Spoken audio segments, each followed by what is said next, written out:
At this point of your piano playing, you've learned a lot of things in just a few months.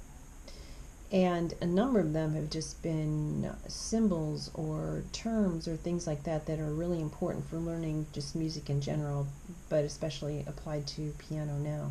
So I thought it might be a nice idea to spend a little time going through some flashcards and see if you can remember names of things or note names with their values, those kinds of things. So we're going to go through a series of flashcards. I'm going to show the card and then give just a short space after it, and then I'm going to tell you what the answer is. So see how many of them you can get. If you're not sure and you want a chance to think, the nice thing about doing a video is that you could just push pause, think, and then turn it back on when you can hear my answer. So I'll give you that little bit of space in between. Okay, so your first one is a dynamic level. That F stands for forte, and it means loud. The P stands for piano, and that means soft. Let's go through some symbols. This is a bass clef, left-hand notes. Does this show the note stepping or skipping? Those are skipping. We've had a few of those in our songs so far, not really reading a whole lot of them, but some. So hopefully you can see when it goes from a line to a line that it's a skip. This is a time signature. The top number tells us how many beats are in each measure, and the bottom number tells us what kind of note is going to get the beat, or to get one beat.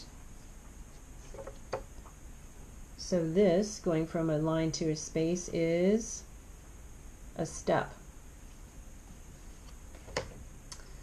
This dynamic level, there's your F for forte, and this means mezzo forte, which is a medium loud. Not quite as loud as forte, but definitely not soft like piano. This is a treble clef. This is the clef from which we read our right hand notes, from middle C on up. These are repeat mark. So whatever is in that between the repeat bars, or oftentimes you might just see that at the end of a song, that just tells you to go all the way back to the beginning of the song. Otherwise you repeat what's in between the two bars. Alright, so can you see this along the side here? This is your grand staff, when you have the notes for the treble clef and the notes for the bass clef together. And along the side here is called a brace, and that's what connects the treble clef and the bass clef together. So one of the answers for this is grand staff, and then the other is that there's a brace that connects them. This is a bar line. Bar lines divide our music up into measures and help it make it easier for us to read. This is a double bar line. Double bar line tells us that we're at the end of a song. If you have that dark one at the end, if it's two thin ones together, it's also called a double bar line, but normally those are in the middle of a section. It's a section in the middle of a song. So you can have a double bar line either in the middle, setting off sections, or you can have it at the end. Alright, this is a staff. The 5 lines and the 4 spaces in between are what we call a staff. And this, notice you have bar lines on either side, which makes it a measure. Good, I hope you did well on those. Let's do a little bit of practicing the types of notes that we play. So we'll go quickly through these. This is a quarter note, and it gets how many beats? 1.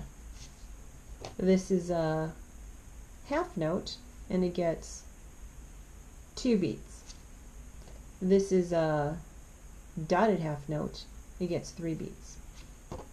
And this is a whole note, getting 4 beats. Good, I hope you got all those right the first time. Let's practice some note names. You should know all of these notes, though the ones that are the stepping ones are, I know, a little bit newer, but let's just see how many you can get without too much trouble. Some will be on the treble clef and some will be on the bass clef, and I've got them mixed up, I think, pretty well. So, all right, so this is G. This is D. This is C. That's middle C from the left-hand perspective. This is B. This is G. This is middle C from the right-hand perspective. And this is E, which would make this F. We're back down to the bass clef. And this is that is a bass clef A. And last but not least, treble D.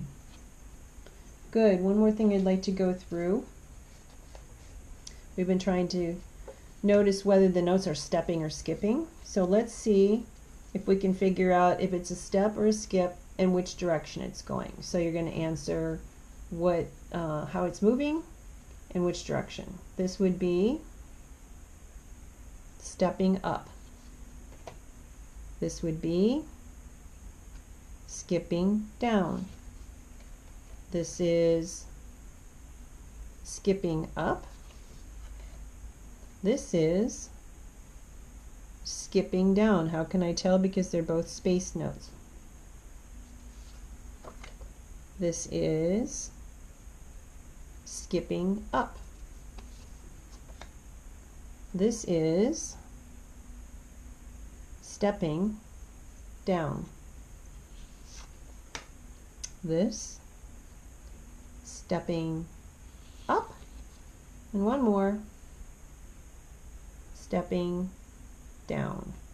Good. I hope you did a good job on those. You can always replay the video to practice any of the ones that you have trouble with, and then you can tell me the next time I see you how you did on them.